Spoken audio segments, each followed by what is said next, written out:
બનાસકાંઠાના ડીસામાં હિન્દુ સમાજની રેલી બાદ ભીડને દૂર કરવા પોલીસે લાઠીચાર્જ કર્યો। ડીસામાં લવ જેહાદ અંગેની રેલી પૂર્ણ થયા બાદ પણ લોકોની જે ભીડ હોવાથી પોલીસ દ્વારા મજબૂર થઈને લાઠીચાર્જ કરવાની ફરજ પડી છે।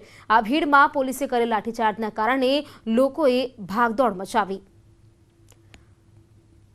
તો બનાસકાંઠામાં લાઠીચાર્જનો જે વિડીયો છે તે સોશિયલ મીડિયામાં વાયરલ થયો છે। ડીસામાં ભીડને દૂર કરવા માટે પોલીસ દ્વારા લાઠીચાર્જ કરવાની ફરજ પડી હતી। જે રેલી કાઢવામાં આવી આ રેલી પૂર્ણ થઈ ગઈ હતી, પરંતુ ત્યારબાદ પણ લોકોની ભીડ ઉમટેલી જોવા મળી હતી, જેના કારણે પોલીસે લાઠીચાર્જ કર્યો હતો અને લાઠીચાર્જને કારણે ભાગદોડના દ્રશ્યો સામે આવ્યા હતા। જે દ્રશ્યો આપ જોઈ રહ્યા છો, પોલીસ દ્વારા લાઠીચાર્જ કરવામાં આવ્યો હતો। ભીડને દૂર કરવા માટે આ લાઠીચાર્જ કરાયો હતો। જો કે વાત કરીએ તો રેલી જે યોજવામાં આવી હતી તે રેલી પૂર્ણ થઈ ચૂકી હતી, પરંતુ છતાં ત્યાંથી લોકો હટ્યા ન હતા અને આ ભીડને હટાવવા માટે પોલીસને લાઠીચાર્જ કરવાની ફરજ પડી હતી।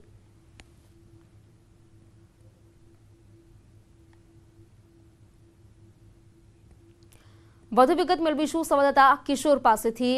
કિશોર, જે પ્રકારની વાત કરીએ, જે રેલીનું આયોજન કરવામાં આવ્યું હતું, રેલી પૂર્ણ થયા બાદ પણ ભીડ નહોતી હટી, જેને કારણે પોલીસે લાઠીચાર્જ કરવાનું ફરજ પડ્યું હતું, શું માહિતી?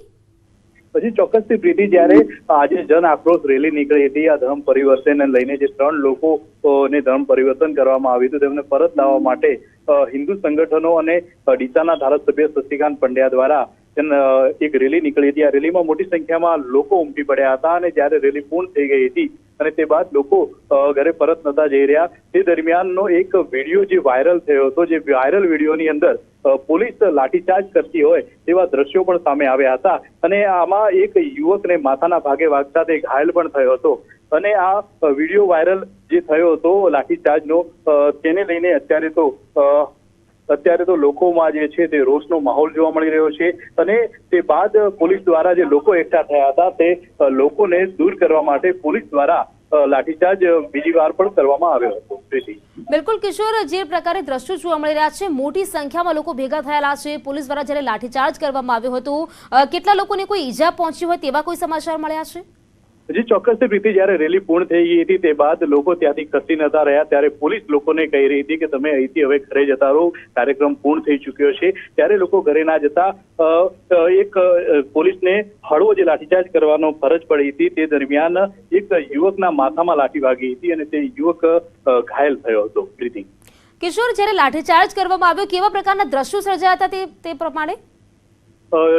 ચોક્કસથી પ્રીતિ, જ્યારે પોલીસ દ્વારા જે હળવો લાઠીચાર્જ કરવામાં આવ્યો હતો ત્યારે લોકોની દોડ ભાગ મચી હતી અને લોકો દોડતા નજરે પડી રહ્યા છે। જે વિડીયોમાં જે દ્રશ્યો ચાલી રહ્યા છે, જે વાયરલ વિડીયોમાં, એમાં પણ લોકો દોડી રહ્યા છે અને ભીડ તીતર વિતર થતી હોય તેવા દ્રશ્યો સામે આવ્યા હતા અને આ લાઠીચાર્જને લઈને અત્યારે તો લોકોમાં રોષનો માહોલ છે। પ્રીતિ કિશોર, અત્યારે કેવી સ્થિતિ છે? હજી ચોક્કસથી પ્રીતિ, અત્યારે રેલી પૂર્ણ થઈ ચૂકી છે। અત્યારે જે લોકો છે તે તમામ લોકો પોતાના ઘરે નીકળી ગયા છે અને ડીસા જે છે ત્યારે અત્યારે સજ્જડ બંધ છે। ડીસા શહેર એ સામસૂમ અત્યારે જોવા મળી રહ્યું છે, કોઈ પણ વ્યક્તિ બહાર જોવા નથી મળી રહ્યા અને સમગ્ર ડીસા શહેરની અંદર પોલીસ દ્વારા ચુસ્ત પોલીસ બંદોબસ્ત પણ ગોઠવવામાં આવ્યો છે। માની શકાય કે જે ડીસા શહેર છે તે અત્યારે પોલીસ છાવણીમાં પણ ફેરવાયું છે। પ્રીતિ બિલકુલ કિશોર, આભાર આપનો જાણકારી આપવા બદલ। બનાસકાંઠાના ડીસામાં આ ભીડને દૂર કરવા માટે પોલીસ દ્વારા હળવો લાઠીચાર્જ કરવામાં આવ્યો હતો। જો કે લાઠીચાર્જ થયા બાદ એકને ઈજા પણ પહોંચી છે। જ્યારે રેલી પૂર્ણ થઈ હતી અને લોકો ત્યાંથી હટ્યા ન હતા, ત્યારે પોલીસને લાઠીચાર્જ કરવાની ફરજ પડી હતી।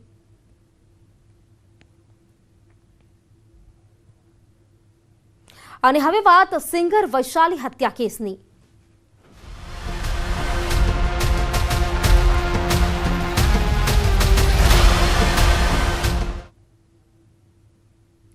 સિંગર વૈશાલી બલસારા હત્યા કેસમાં મોટો ખુલાસો। હત્યા કેસ ઉકેલવાનો પોલીસનો દાવો। વૈશાલીની મિત્ર બબીતા મુખ્ય કાવતરાખોર હોવાનું સામે આવ્યું છે। બબીતાએ હત્યા માટે પ્રોફેશનલ ગેંગને સોપારી પણ આપી હતી। હત્યા માટે બબીતાને 8 લાખ રૂપિયા આપ્યા હતા અને બબીતા પાસે વૈશાલી માંગતી હતી 25 લાખ રૂપિયા। બબીતાએ તે રૂપિયામાંથી હત્યાનું કાવતરું ઘડ્યું। બબીતાએ ફેસબુક ફ્રેન્ડને હત્યા કરવાનો કોન્ટ્રાક્ટ આપ્યો હતો, તો વલસાડ પોલીસે બબીતાની ધરપકડ પણ કરી છે। તો સિંગર વૈશાલી પલસારા હત્યા કેસમાં મોટો ખુલાસો થવા પામ્યો છે। તેની મિત્ર દ્વારા જ તેની હત્યા કરાવવા માટે સોપારી આપવામાં આવી હોય તેવું પોલીસ દ્વારા કહેવામાં આવ્યું છે।